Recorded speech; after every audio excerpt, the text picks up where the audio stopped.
Boa tarde, amiga! E amiga, tudo Tudo bem? bom?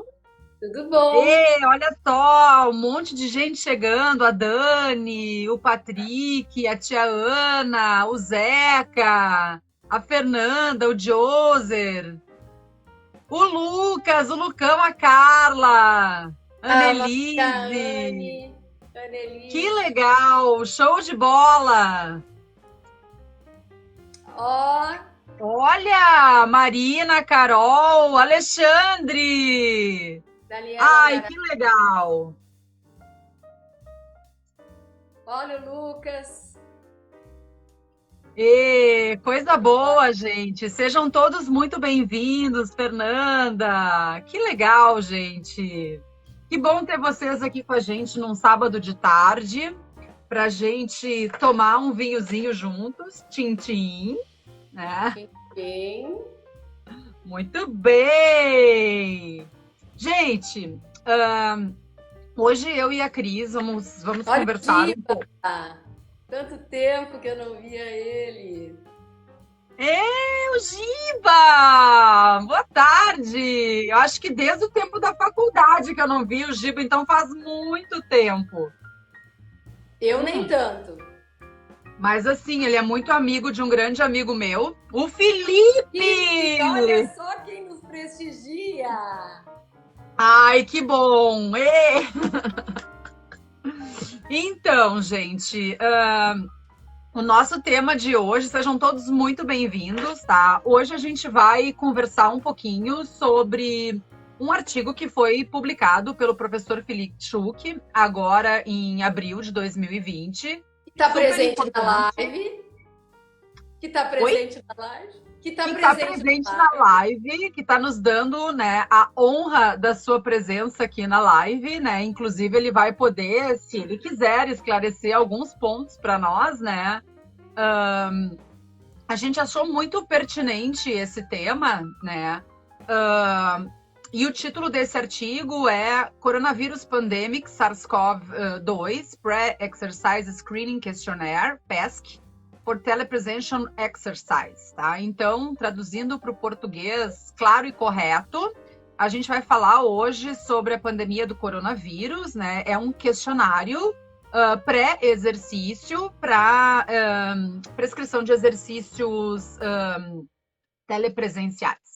Então, esse artigo ele foi publicado na Frontiers in Public Health, agora em abril de 2020. A gente deixou a referência do artigo na chamada, né, no nosso Insta, no meu e da Cris, né? Mas se vocês quiserem, depois é só nos pedir por direct que a gente manda o trabalho na íntegra para vocês, né? Então, em primeiro lugar, a gente quer parabenizar o professor Felipe, que está aqui com a gente, por ter feito esse trabalho, que é super importante como um guia para o pessoal que não parou de trabalhar, né, e que precisa de alguma forma de balizamento para decidir se aquele cliente, aluno, enfim, ele está em condições ou não de fazer exercício, já que a gente não tem essa proximidade para fazer uma avaliação, né,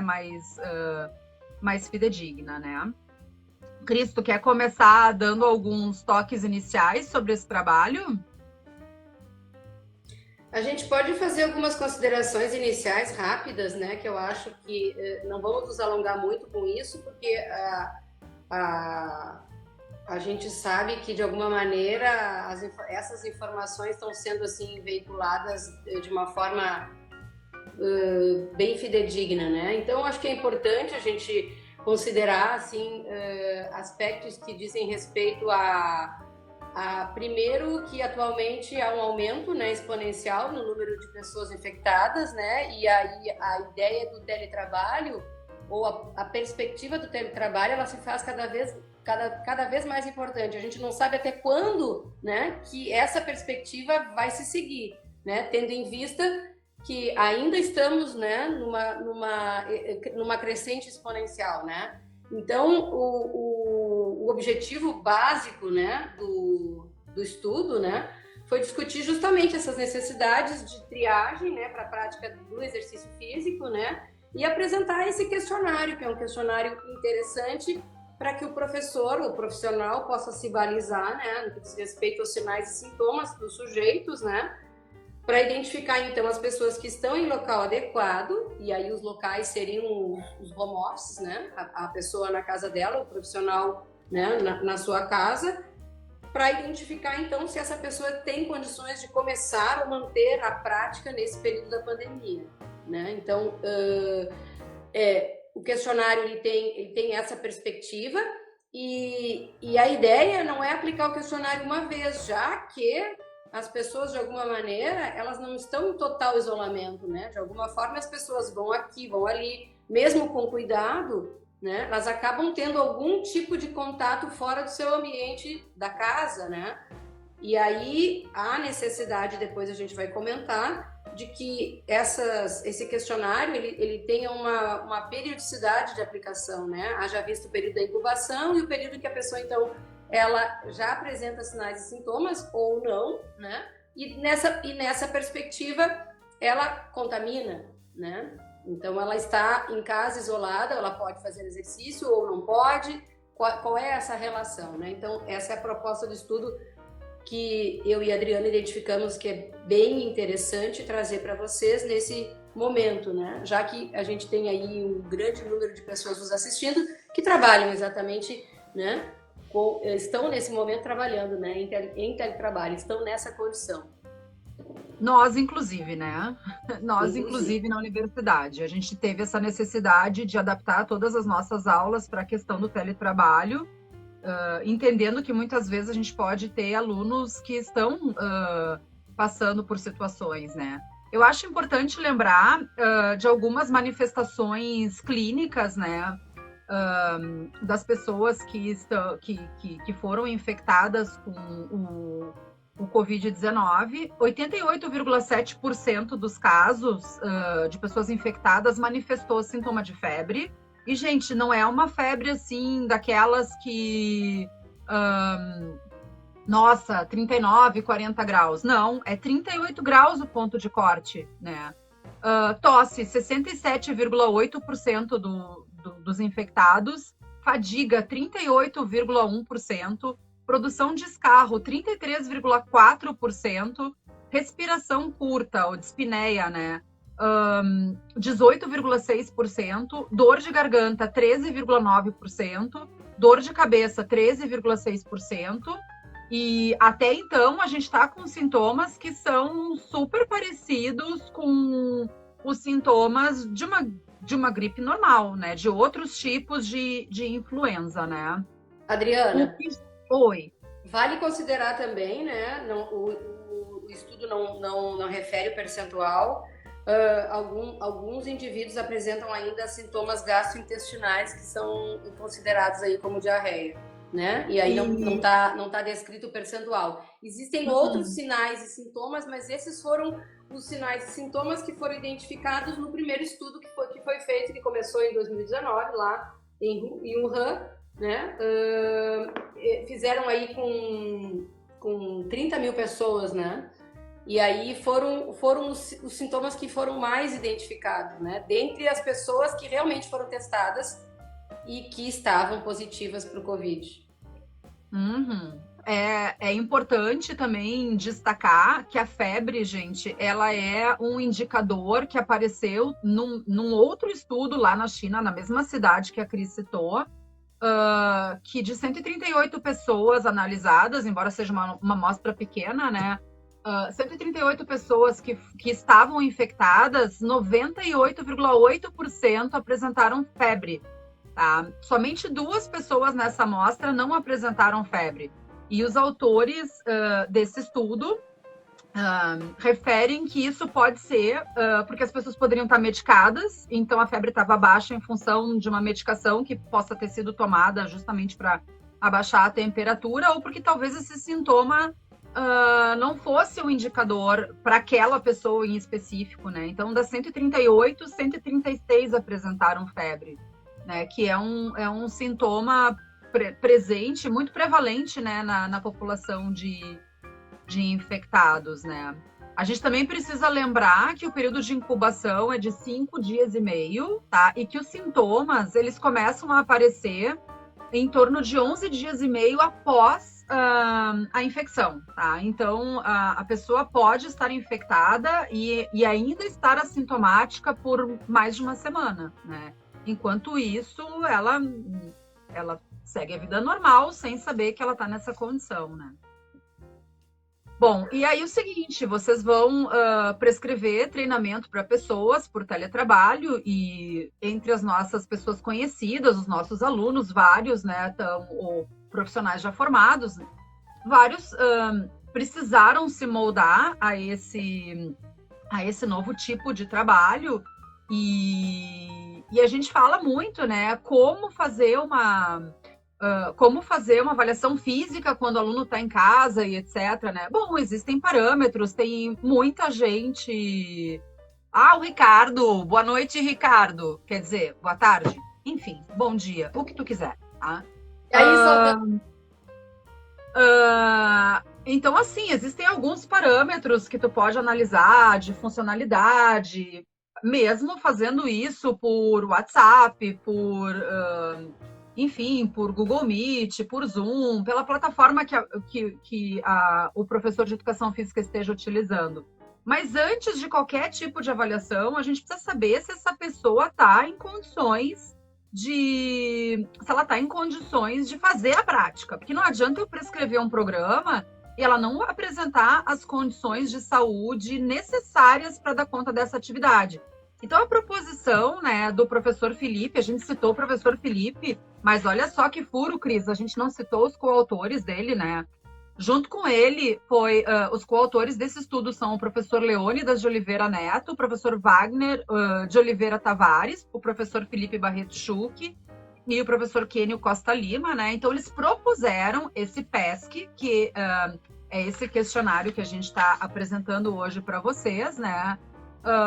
Que deveria, né, os autores, eles sugerem que seja aplicado todos os dias antes do treinamento, né? Então, o personal trainer, né, o professor, enfim, ele deveria fazer essas perguntas sempre antes do início do treinamento para avaliar se essa pessoa naquele dia ela está apta a fazer o exercício físico. Tu quer comentar esse questionário? Tu quer comentar para o pessoal quais são os tópicos desse questionário, Cris? Vamos lá, quais são os tópicos do questionário, então? O questionário é bem simples, é de muito rápida aplicação, então ele tem 7 itens, e a resposta é sim ou não, as 7 perguntas. Então, pergunta 1, você sente dor de garganta? Pergunta 2, você sente produção de tosse ou a secreção, que seria o escarro? Você sente fadiga? Você sente falta de ar ou dificuldade respiratória, ou de respirar, que é a dispneia? Você sente febre, e aí ali tem um parâmetro regulador de 37,8, mas em média, né? Você teve febre por mais de 3 dias, e aí a febre, a mesma manutenção dos mesmos parâmetros, 37,8. E a 7ª pergunta, você teve contato com alguém que foi diagnosticado ou suspeito, né, do novo Covid. E aí, a questão final, né, é identificada basicamente a partir das últimas 2 perguntas, né, a 6 e a 7. Então, se a pessoa responder sim para a pergunta 6 e 7, né, que ela teve febre durante 3 dias, né, ou por mais de 3 dias, e se ela teve contato com alguém, né, que já foi diagnosticado, se ela respondeu sim, então a ideia é que se solicite uma consulta, que essa pessoa procure um atendimento, né, junto ao sistema de saúde, para que ela possa receber aí as orientações e acompanhamento, né? E nesse sentido se identifica que ela não pode fazer o exercício, né? Que ela não deve fazer.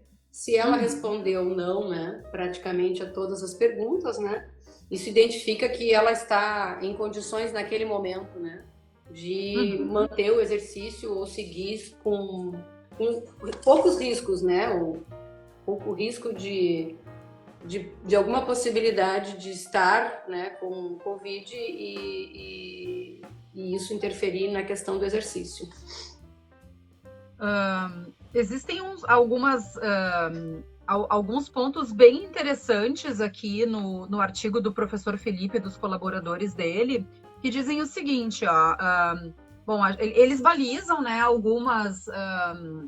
algumas instruções ali pelo American College of Sports Medicine, que, né, para quem é da área da educação física, é, digamos, o colégio americano, né, de medicina do esporte, que é, enfim, né, que dá todas as diretrizes para a prática de exercício físico, enfim, e a Sociedade Brasileira de Exercício e Medicina do Esporte, tá? Então, um órgão americano e um órgão brasileiro.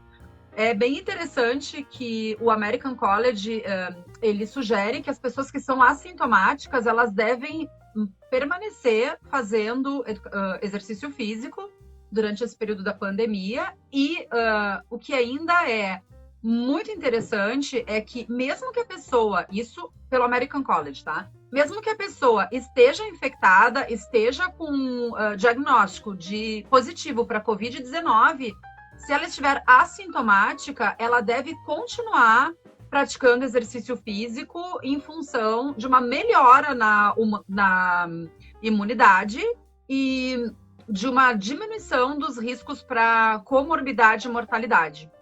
A gente achou esse dado super interessante, porque mesmo as pessoas que estão infectadas, se elas diagnosticadas positivamente para COVID-19, se estiverem assintomáticas, devem manter a prática do exercício físico.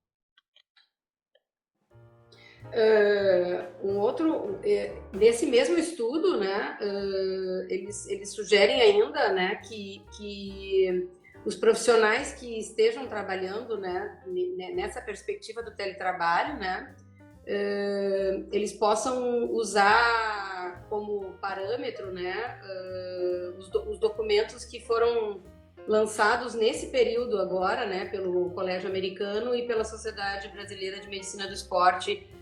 Então, em relação ao exercício durante a pandemia, né? Então, ainda assim sugerem isso, né? Eles têm algumas orientações nesse sentido, né? Então, e as referências depois vocês podem buscar dentro das referências do artigo, né?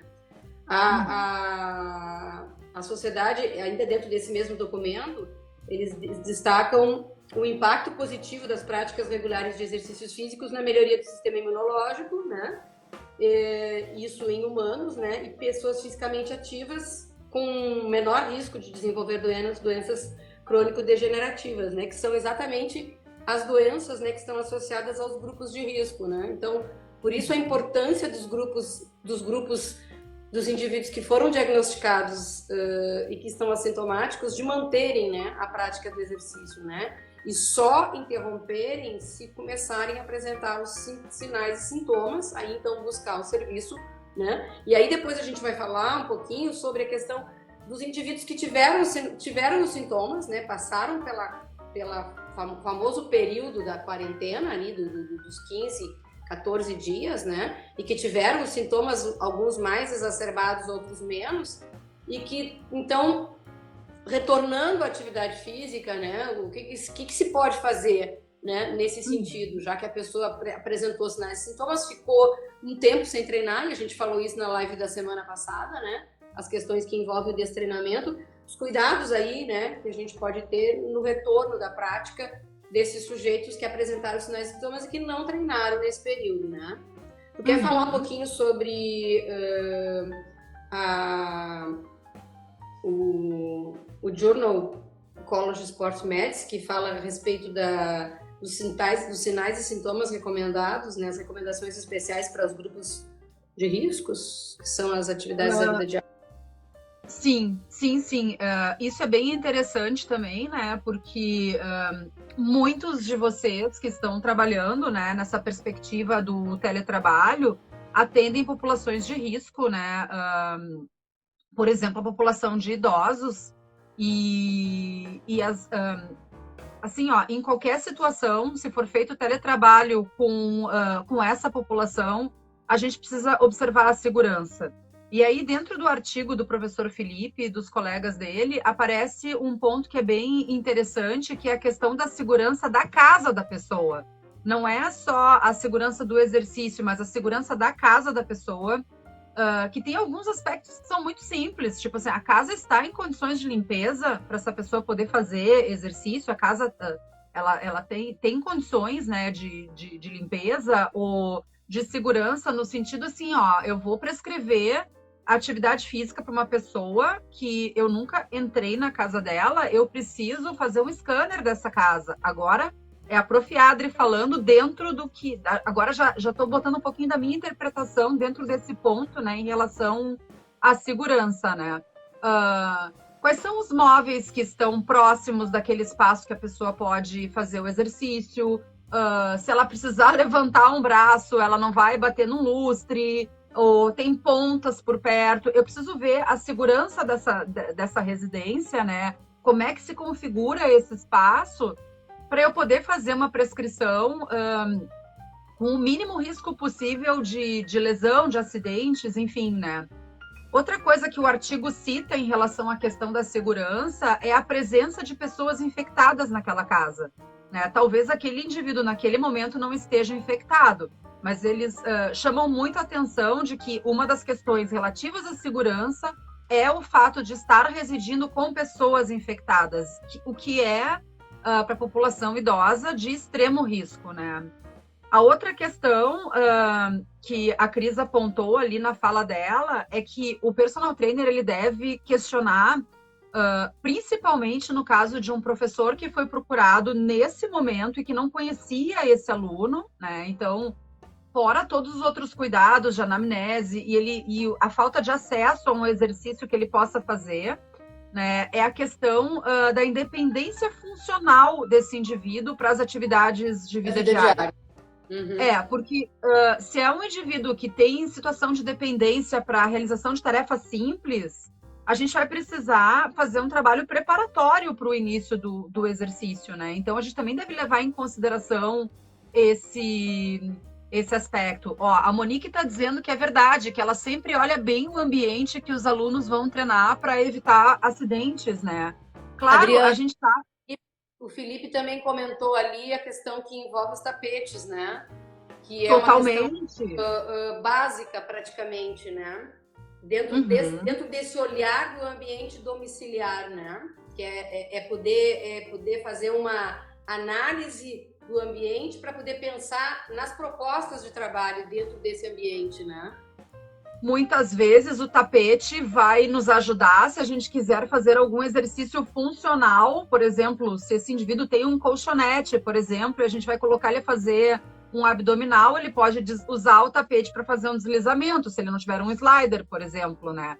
Mas a gente vai precisar orientar essa pessoa, por exemplo, que outros exercícios que ele está fazendo em pé, enfim, que ele não faça sobre o tapete, porque ele tem um risco de escorregar bastante elevado, né?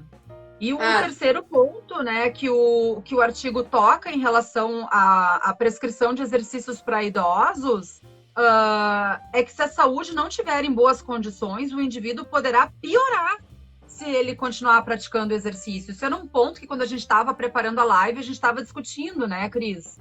Que o exercício, a gente pode pensar o exercício como uma dose pequena de veneno, né? Quer dizer, então, entre te fazer bem e te matar, a diferença vai ser a dose, né? Como qualquer remédio, né? Tipo, se tu tomar o remédio na dose adequada e ele estiver bem prescrito, ele vai... existe uma tendência, porque a gente não trabalha com certezas, a gente trabalha com probabilidades, né? Da saúde dessa pessoa melhorar. Agora, se ela tomar o remédio em excesso, esse remédio pode prejudicar muito, inclusive matar. E com o exercício não é diferente.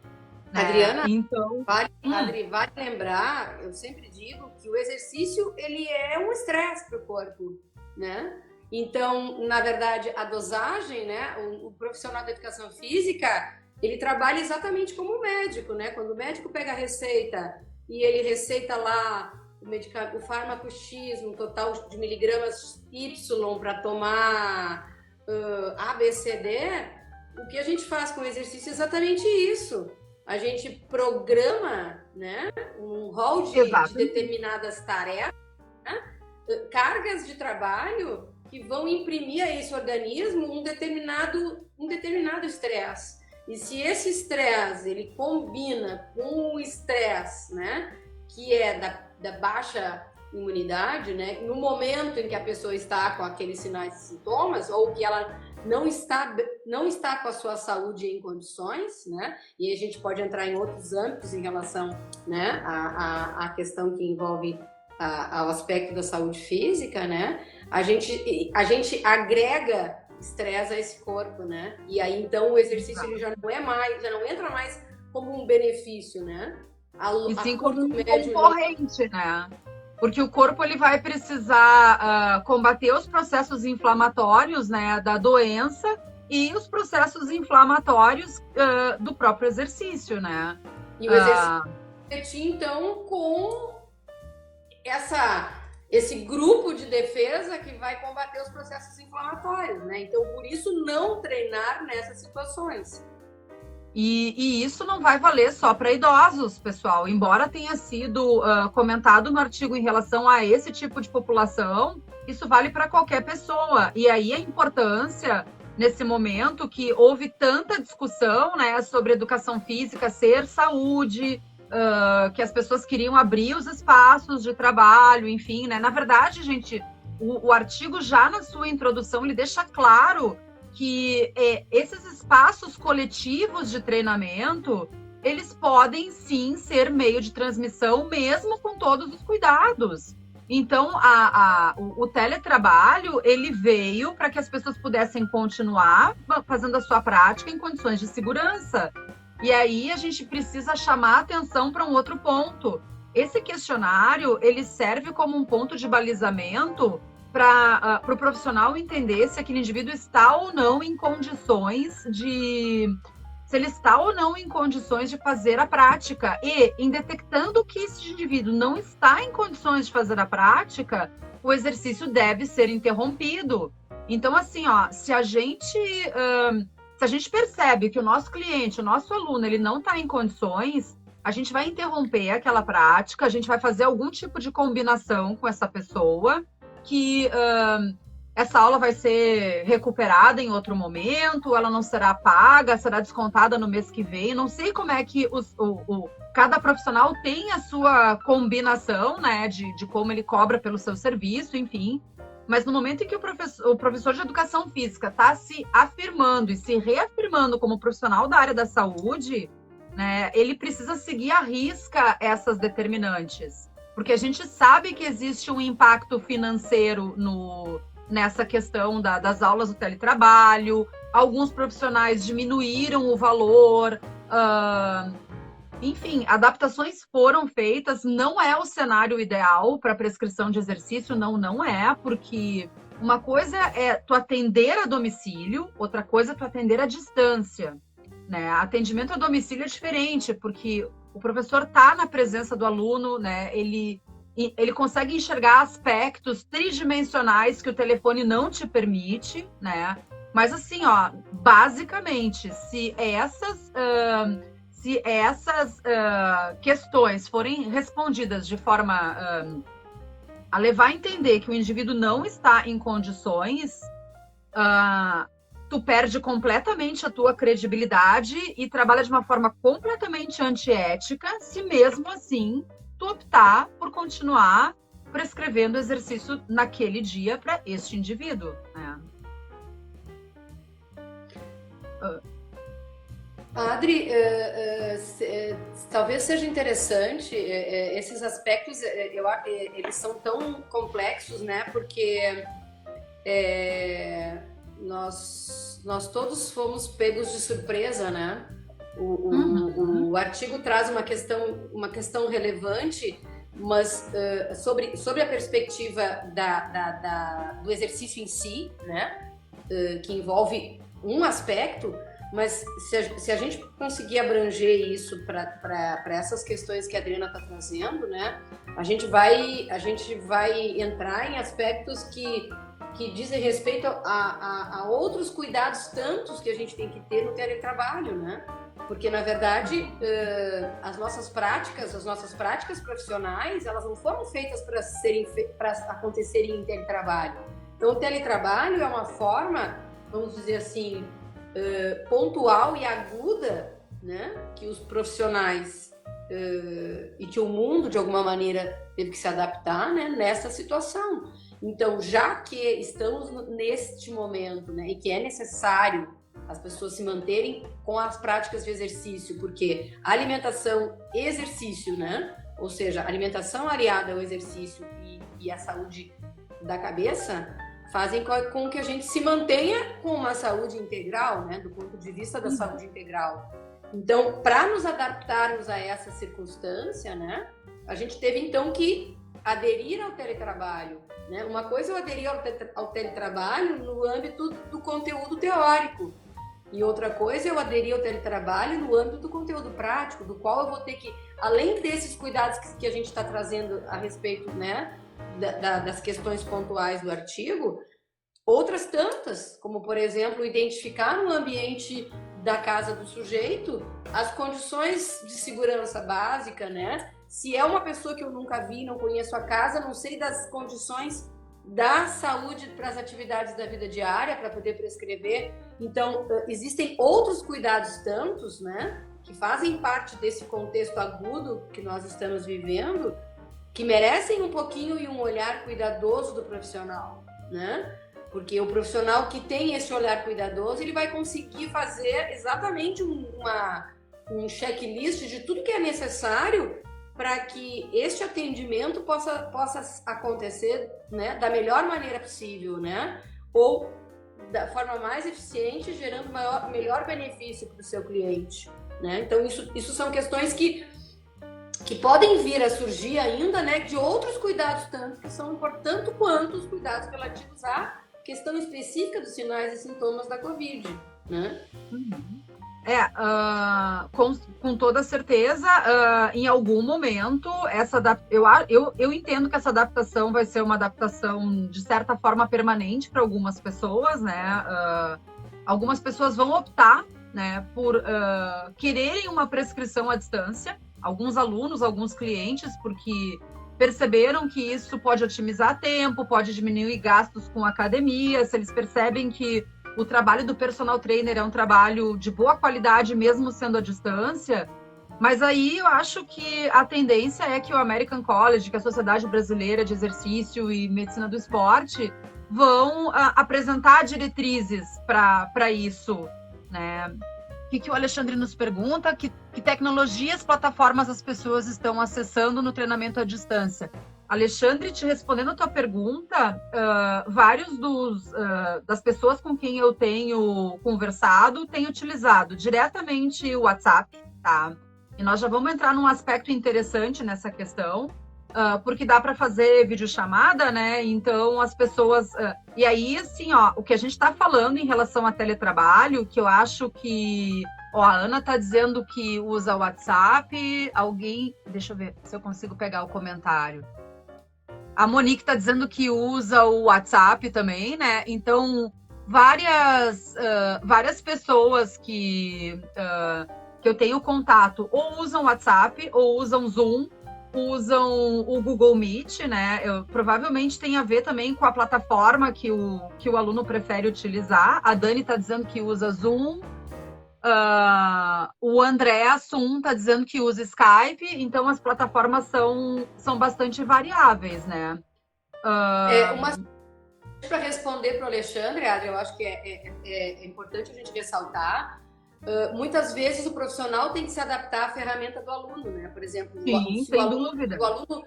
O aluno ele tem uma preferência ou ele tende a usar uma determinada plataforma, né? Normalmente o profissional se adapta à plataforma do aluno, né? Que é o que tem acontecido em muitas situações, né? O aluno, para o aluno se sentir um pouco mais confortável, o profissional ele adapta a plataforma. mas a gente podia perguntar para quem está assistindo aí, né, se tem o alguma pessoal está respondendo. que não foi comentada. O pessoal está respondendo aí nos comentários, já apareceu o Skype, o Zoom, Sim. apareceu o WhatsApp, né? E o Alexandre está dizendo, né, que o WhatsApp é gratuito, né? Então, é uma vantagem. E como todo mundo usa o WhatsApp, né? Hoje em dia, pouquíssimas pessoas não têm acesso ao WhatsApp. É uma ferramenta que as pessoas sabem usar com relativa facilidade, né? A Monique está dizendo que ela tem uma aluna que prefere o Messenger, né? Alguém está dizendo que o é uma ferramenta interessante para um grupo com mais pessoas. Né? Assim como o Google Meet pode ser também, né? Uma ferramenta que permite a entrada de mais pessoas, né? Se tu vai dar, por exemplo, uma aula que tu tinha um horário de aula coletiva e tu quer...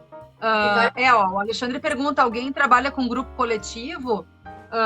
Pois, pessoal, postem aí as respostas de vocês, porque é interessante, né? Daqui a pouco a academia onde tu trabalhava, tu dava aula, né? A academia onde eu treinava, por exemplo, tem horários que a professora dá aula de yoga. E assim, aí a gente tem duas perspectivas, tá? O que essa academia faz é o seguinte, eles transmitem a aula pelo Instagram.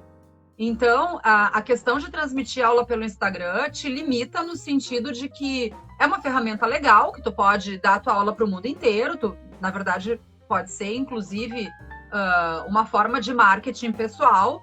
Mas, para mim, existe uma limitação grande, né, que eu entendo como muito importante. Eu acho que agora a gente está entrando em alguns aspectos que devem ser levados muito em consideração, é que se eu vou dar aula para o meu aluno, Adriana, obrigatoriamente a câmera do meu aluno tem que estar aberta, né? Eu, como personal trainer, atendendo um aluno em casa, enfim, por quê? Porque se a câmera não estiver aberta, eu não consigo fazer as correções.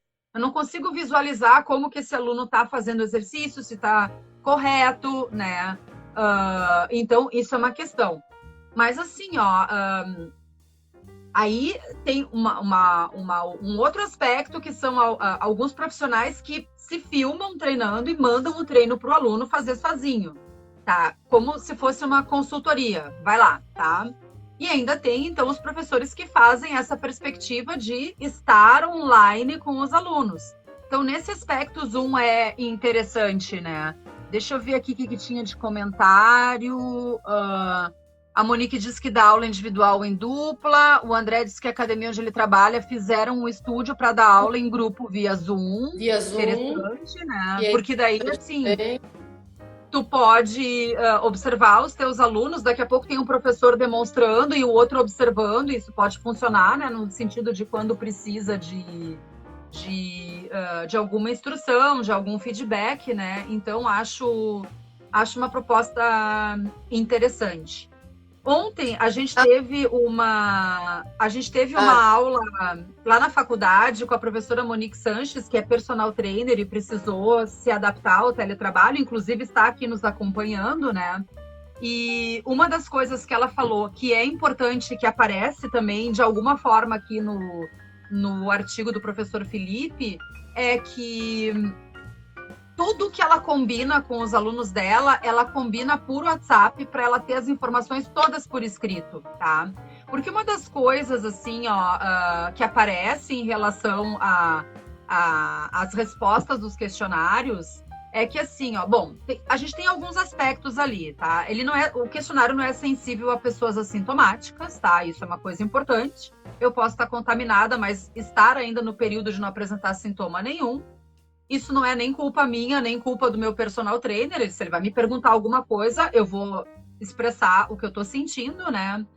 A outra questão é que a interpretação dos sintomas por mim, cliente, pode não ser fidedigna com o que de fato eu estou sentindo, porque eu posso não dar a importância real para aquilo que eu estou sentindo e achar que é uma bobagem, né? E não levar em conta que pode ser o início do sintoma. Então, a gente não tem como saber, né? Ô, Adri, deixa eu colocar uma coisa a respeito disso. Na verdade, existem pessoas que são mais ou menos tolerantes, né? Isso, por exemplo, tem pessoas que são mais ou menos tolerantes para dor. E aí a fadiga, por exemplo, é um aspecto importante, né? Então, as pessoas que têm um nível de tolerância maior ou menor para algum dos sinais e sintomas, muito embora alguns sejam muito pontuais, né?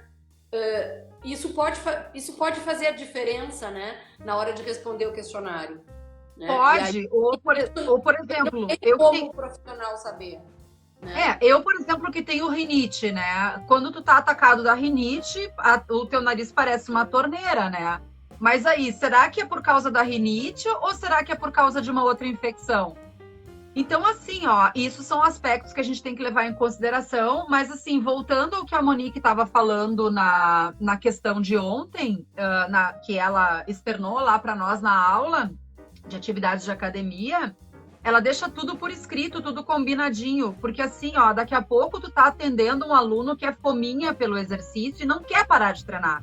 Ele pode estar sintomático e ele pode... A gente não tem como garantir que a pessoa vai responder o questionário com sinceridade. Então, assim, ó, agora é conselhos da Profiadre, né? Faz o questionário utilizando o teu WhatsApp ou alguma outra ferramenta, enfim, né? Faz o questionário... de forma que o aluno te mantenha, né, ou te mande, tipo, 5 minutos antes, né, ele te mande por escrito, né, o que ele está sentindo, porque se ele tiver em péssimas condições de saúde ou em más condições de saúde, vai lá, né, que não precisa nem ser por causa disso, né, pode ser por qualquer outra questão, mas uma gripe, né, ele pode piorar da gripe, enfim, né, se ele não tiver em boas condições de saúde, ele está respondendo aquele questionário, ele é responsável por essas respostas. Então, se ele piorar e ele deu respostas que não eram condizentes com a verdade, isso passa a ser responsabilidade dele, já que nós estamos à distância. Né? Eu consigo identificar se meu aluno está com coriza, se meu aluno está prostrado e tal, quando ele está muito próximo de mim, mas a distância, né? Quer dizer, de foto todo mundo é bonito, né? Então, de repente, interessante, né? Como forma de resguardo do profissional. Da mesma forma que a gente quer que o profissional seja responsável, a gente também não quer que ele seja responsabilizado pela irresponsabilidade do seu aluno, né? Isso tem uma relação direta com o que acontece muitas vezes, né? O que acontecia muitas vezes antes da gente entrar nesse sistema de prescrição, né? Acompanhada à distância, que é, na verdade, as pessoas comumente e erroneamente pensam que é interessante fazer exercício com dor de cabeça, com algum tipo de dor, com algum tipo de desconforto. Não, eu vou, mas eu vou me sentir melhor.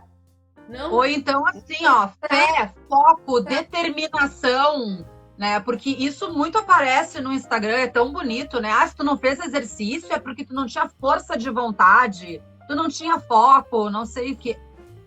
Menos, né? Menos, né? Vamos tentar achar um ponto de equilíbrio, né? A gente tem que entender que um estado que não é o estado de normalidade do sujeito, sempre, né, acrescido a ele algum tipo de carga, algum tipo de estresse, de estímulo, vai gerar algum tipo de debilidade, né? A curto, médio ou longo prazo, se isso continuar acontecendo. Então, erroneamente, as pessoas têm o entendimento de que fazer exercício, mesmo estando com algum sinal e sintoma de alguma coisa que não é muito boa, isso não vai acarretar nada, não vai acontecer nada, né? Cris, justamente o contrário, Cris, não deve. Tu que é professora de treinamento, que sabe disso melhor do que eu, né? Eu acho que a gente também tem que deixar muito claro que a gente está falando aqui numa perspectiva de saúde e não de alto rendimento, né?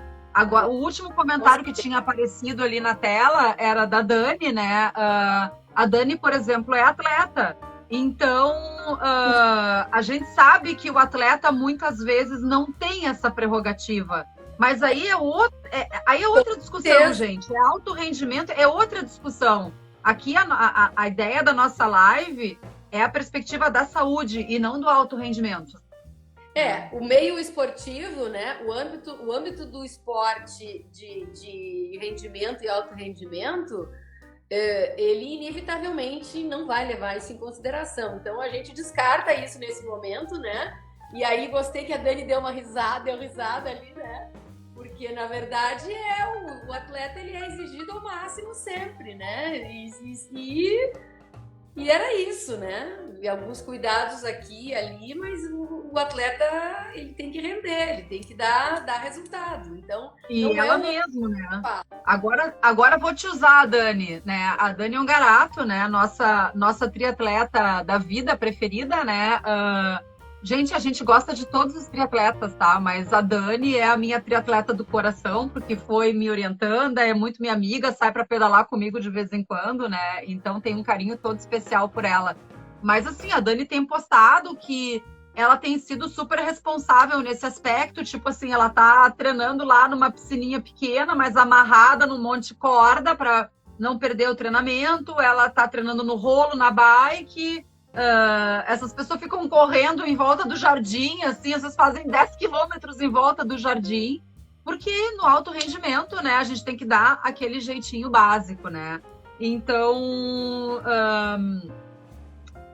mas não é o nosso foco nesse momento. O nosso foco é a saúde das pessoas e não o alto rendimento, né?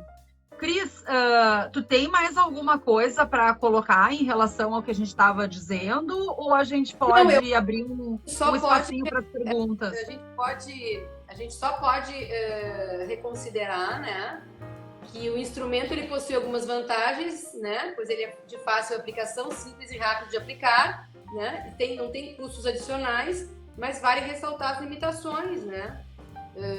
Que são relativas aí às particularidades, né, devido às mudanças negativas da situação econômica global, o rápido crescimento das demandas de doenças. Além disso, né, a gente pensa que agregado a tudo isso que o artigo traz, né, não dá para a gente desconsiderar que esse indivíduo, para fazer exercício, para estar fazendo exercício e principalmente à distância, ele tem que ter liberação médica, ele tem que ter todos os exames, todos os requisitos que o indivíduo tem que ter presencialmente, ele continua tendo no teletrabalho. Então não é porque atendimento à distância que tudo aquilo que a gente exige e que é necessário para iniciar um programa ou para manter um programa não seja feito, né? Então ele é um instrumento pontual e identificador de uma determinada circunstância, mas ele não, em nenhum momento, se propõe a substituir a avaliação da saúde do sujeito em outros âmbitos, né? De forma que a gente possa manter aí um programa adequado de treinamento, ou seja, ele vai dar conta de uma parte, mas ele não exige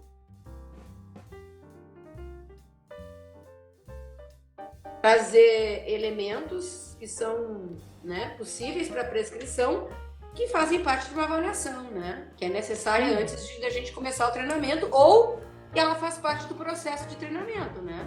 Ou seja, ela é pontual e em alguns momentos do treinamento a pessoa precisa ser avaliada, reavaliada, né, revisada, né, no âmbito médico.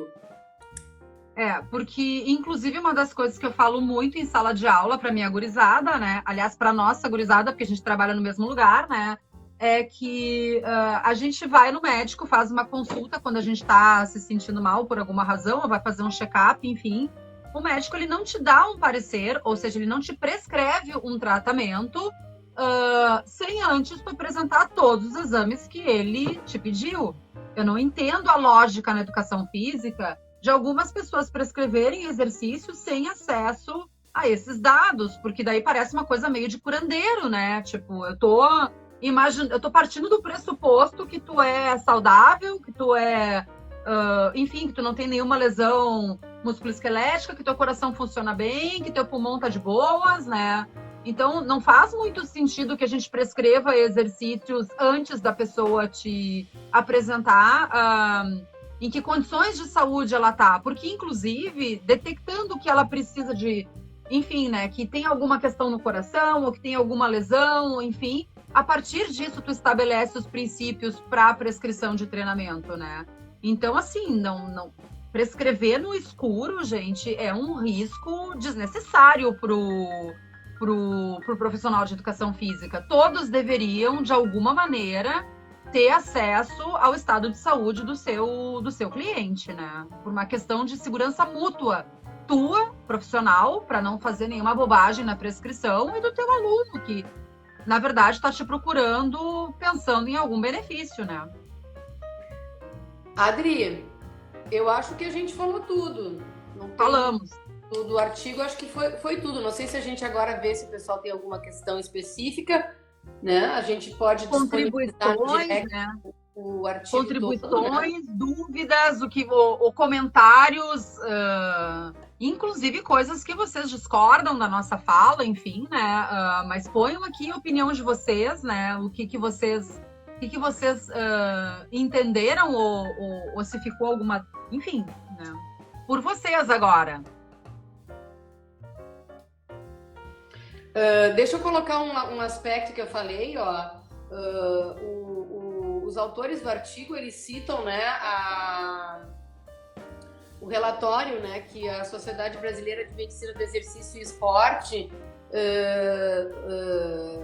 disponibilizou para esse momento sobre o exercício físico e o coronavírus. Então, essa referência também está dentro do artigo, né? Então, isso é um aspecto que o artigo também ele é recheado de pequenas informações, não muito detalhadas, mas importantes, que vocês podem acessar depois nas referências bibliográficas, e essa é uma delas, né? E é informações importantes ou diretrizes importantes sobre o exercício, né? A prescrição do exercício nesse período, né? Principalmente porque a gente sabe que existem grupos de risco das quais a gente pode estar trabalhando. Então, eu posso estar lá com o meu cliente do outro lado e ele realmente é um indivíduo do grupo de risco, né? Então, acho que vale a pena, quando a gente colocar a disponibilidade aí do artigo, para quem quiser ele no direct, dá uma olhadinha nas referências, porque nas referências tem muitos materiais que são bem importantes, né? É isso, pessoal. Se vocês tiverem alguma dúvida, algum comentário, né, a gente vai deixar essa live gravada no IGTV. Como fui eu que abri a live, vai estar no meu perfil, tá? Então, se vocês acharam interessante e quiserem compartilhar com alguém, né, com alguém das relações de vocês, né, a gente vai ficar muito grata, né? A gente agradece todo mundo que disponibilizou o seu tempo para ouvir falar disso. Gostaríamos muito do feedback de vocês e de sugestões de pauta para as próximas lives, né? Sempre vai ter uma live no fim de semana. Então, vocês podem mandar o Prof. Cruel, Cris! Que legal! Ele está aqui com a gente! Agora eu vi, querido! Um beijo! E assim, gente, todo mundo que esteve aqui, né, e que a gente viu entrando, mas para a gente não interromper, a gente agradece demais que vocês tenham tirado esse tempinho para discutir um pouco sobre esse assunto, que é super importante e super atual. E mandem, então, sugestões, né, do que vocês querem que a gente discuta, né, nos próximos assuntos. O André pediu... Dar o artigo antes da live. Mas tá lá, André. Quando a gente for discutir os artigos, quando a gente fizer uma live sobre os artigos, sempre vai estar na chamada no feed, não nos stories, tá? Mas no feed, tu pode olhar lá que a gente sempre vai deixar a referência. A referência já tá, tanto no meu feed quanto no da Cris, no anúncio da live. Mas não tem problema, tá? A gente pode nos pedir, todo mundo que tiver interesse nos pede por direct, e quando vocês pedirem por direct, já deixem o e-mail de vocês, que a gente sabe que é para mandar o artigo, a gente manda, tá? Gente, super, super, super obrigada, tá? Acabou o vinho, então acabou a conversa. A gente se vê no fim de semana que vem. Cris, foi um prazer estar contigo agora de tarde, falando sobre ciência. Sim, a gente vai salvar a live, vai ficar salva no meu perfil, porque fui eu que abri. Semana que vem, quando a Cris abrir, vai ser pelo perfil dela. Tá? Vai ficar no IGTV, vocês vão ver lá que vai ficar no meu perfil. Pessoal, agradecida de coração aí a participação de todos e um beijo grande, bom fim de até a próxima. Da próxima, sempre com vinho. Namastê!